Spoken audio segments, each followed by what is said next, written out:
Jesus said to his disciples, "As the Father loves me, so I also love you. Remain in my love. If you keep my commandments, you remain in my love, just as I have kept my Father's commandments and remain in his love. I have told you this so that my joy be in you, and your joy be complete. This is my commandment: love one another as I love you. No one has greater love than this, to lay down one's life for one's friends. You are my friends if you do what I command you. I no longer call you slaves, because a slave does not know what his master is doing. I have called you friends, because I have told you everything I have heard from my Father. It was not you who chose me, but I who chose you, and appointed you to go and bear fruit that will remain, so that whatever you ask the Father in my name, he may give you. This I command you: love one another." The Gospel of the Lord.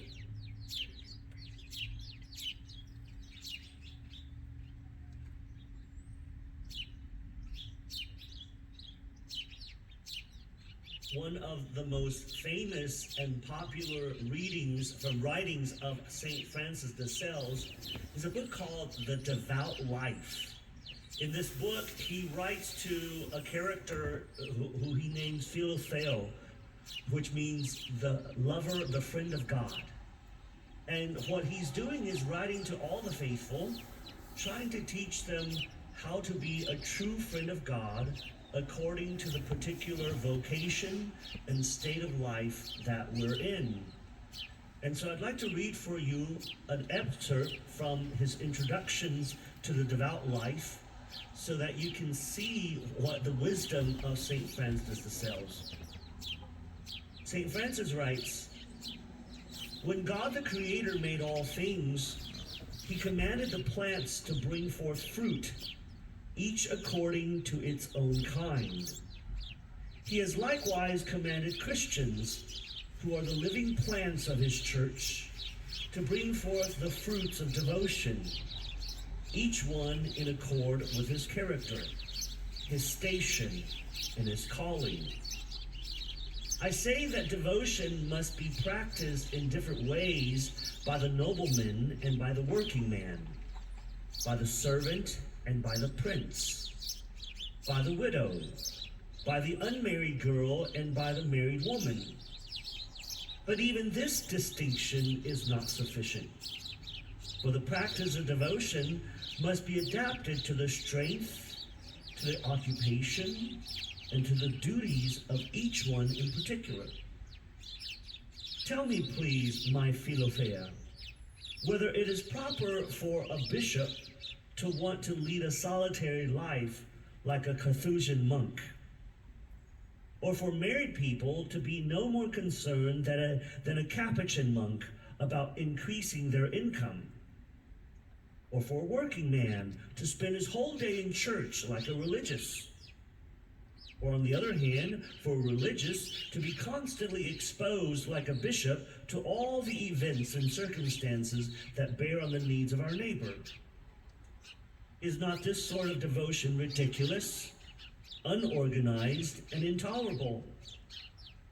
Yet this absurd error occurs very frequently. But in no way does true devotion, my Philothea, destroy anything at all. On the contrary, it perfects and fulfills all things. In fact, if it ever works against or is inimical to anyone's legitimate station and calling, then it is very definitely false devotion. The bee collects honey from flowers in such a way as to do the least damage or destruction to them. He leaves them whole, undamaged, and fresh, just as he found them. True devotion does still better. Not only does it not injure any sort of calling or occupation, it even embellishes and enhances it. Moreover, just as every sort of gem cast in honey becomes brighter and more sparkling, each according to its color. So each person becomes more acceptable and fitting in his own vocation when he sets his vocation in the context of devotion. Through devotion, your family cares become more peaceful. Mutual love between husband and wife becomes more sincere.